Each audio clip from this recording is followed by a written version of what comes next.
Stein Channel. ¿Qué opinas de la plaga de hackers que hay actualmente en Call of Duty Warzone? Bueno, yo creo que los hackers en general, ya no solo en los shooters, sino en cualquier juego, hasta en el propio GTA, donde uno hace roleplay, aparecen hackers de vez en cuando. Los hackers en sí, la verdad me dan mucha vergüenza. Para mí son personas que tienen mucho tiempo libre y que simplemente están jodiendo totalmente la experiencia del juego.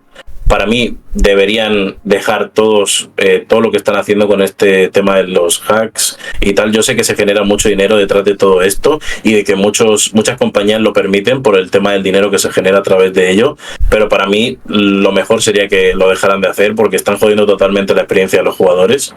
Y al final, una cosa tan hermosa como puede ser un videojuego, a lo que tú puedes echar el único tiempo que te queda libre al día después del trabajo, después de estar cansado o después de un día malo en el instituto o estudiando o haciendo lo que sea, ¿vale?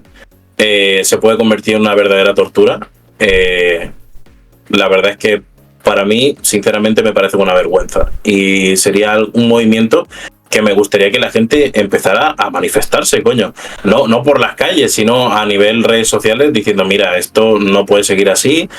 Si no hacen nada las compañías, pues dejamos de jugar y ya está. Por hacer algo que nos joda a todos, dejar de jugar, pero yo creo que sería un bien común. Y desde el punto de vista de una persona que normalmente no juega shooters y no juega este tipo de juegos, yo te voy a hacer una pregunta que creo que te puede ser bastante interesante, ¿no? El tema de hacks, estamos hablando del tema de hackers, el tema de hackeos y tal. ¿A qué nos referimos exactamente? O sea, es decir, a personas que realmente a lo mejor tú estás jugando y te impiden hacer tu partida, personas que a lo mejor te atacan en un servidor y te impiden conectarte y poder hablar. ¿A qué nos referimos? Estamos hablando en general. Personas que te pueden molestar en tu partida y joderte la experiencia del juego. Gente que personas que te pueden robar la cuenta, que te pueden robar las skins por las que has invertido mucho tiempo o dinero. Es una infinidad de cosas que de verdad que son una vergüenza y son un asco completamente y que, como ya he dicho antes, pues te joden totalmente la experiencia del juego.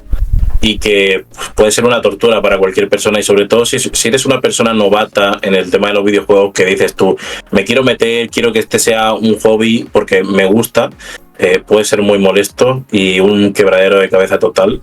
A mí ya me han hackeado muchas veces un montonazo de cuentas, he perdido juegos por esto de los hacks y la verdad es que es una pena porque es un dinero y un tiempo invertido que se van al carajo.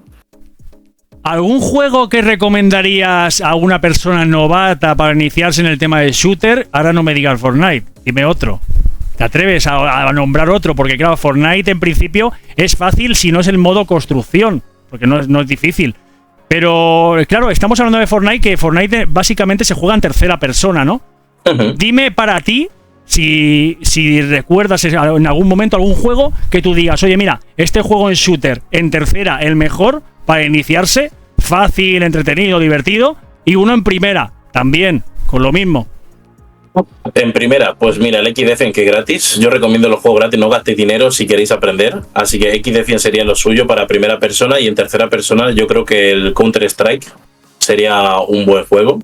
Es un juego, que también al final es primera persona. Es que en tercera es muy raro, como no quieres jugar algún juego mobile tipo PUBG. ¿Free Fire?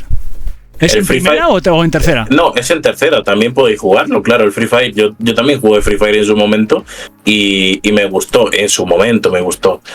Pero bueno, también cambiaron un montonazo de cosas y pues lo dejé de jugar.